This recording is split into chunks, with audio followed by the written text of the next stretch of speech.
ॐ श्री कालिकायै नमः।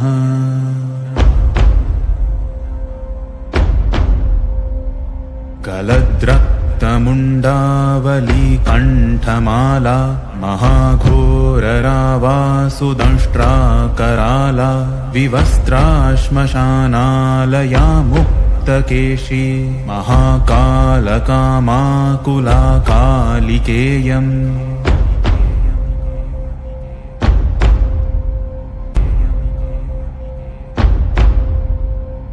भुजे वामयुग्मे शिरोसिं दधाना वरं दक्षयुग्मे भयं वै तथैव सुमध्यापि तुङ्गस्तनाभारनम्रा लसद्रक्तसृक्कद्वया सुस्मितास्य शवद्वन्द्वकर्णावतंसा सुकेशी लसत्प्रेतपाणिं प्रयुक्तैककाञ्ची शवाकारमञ्चाधिरूढा शिवाभिश्चतुर्दिक्षु शब्दायमानाभिरेजे। विरञ्च्यादिदेवास्त्रयस्ते गुणास्त्रीं समाराध्य कालीं प्रधाना बभूवुः अनादिं सुरादिं मखादिं भवादिं स्वरूपं त्वदीयं न विन्दन्ति देवा।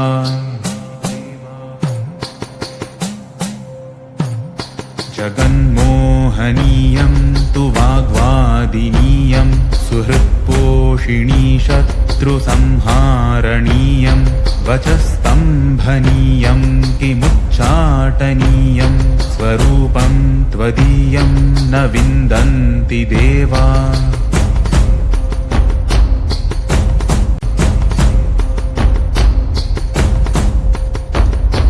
यं स्वर्गदात्री पुनः कल्पवल्ली मनोजास्तु कामान् यथार्थं प्रकुर्यात् तथा ते कृतार्था भवन्तीति नित्यं स्वरूपं त्वदीयं न विन्दन्ति देवा।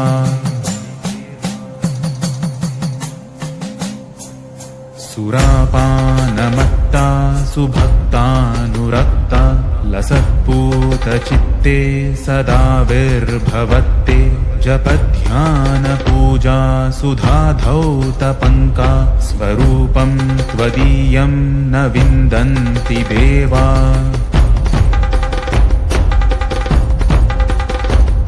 चिरानन्दकन्दं हसन्मन्दमन्दं शरच्चन्द्रकोटिप्रभापुञ्जबिम्बं मुनीनां कवीनां हृदि द्योतयन्तं स्वरूपं त्वदीयं न विन्दन्ति देवा।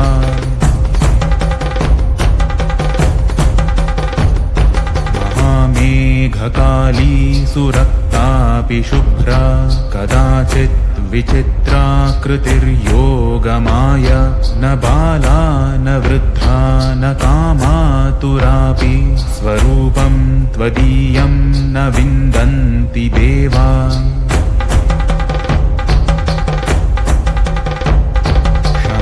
क्षमस्वापराधं महागुप्तभावं मया लोकमध्ये प्रकाशीकृतं यत् तव ध्यानपूतेन चापल्यभावात् स्वरूपं त्वदीयं न विन्दन्ति देवा।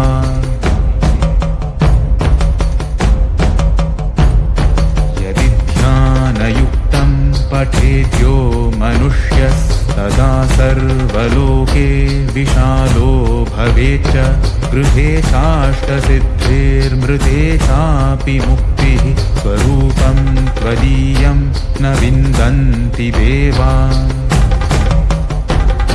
स्वरूपं त्वदीयं न विन्दन्ति देवा। स्वरूपं त्वदीयं न विन्दन्ति देवा। इति श्रीमच्छङ्कराचार्य विरचितं श्री कालिकाष्टकम्। सम्पूर्णम्।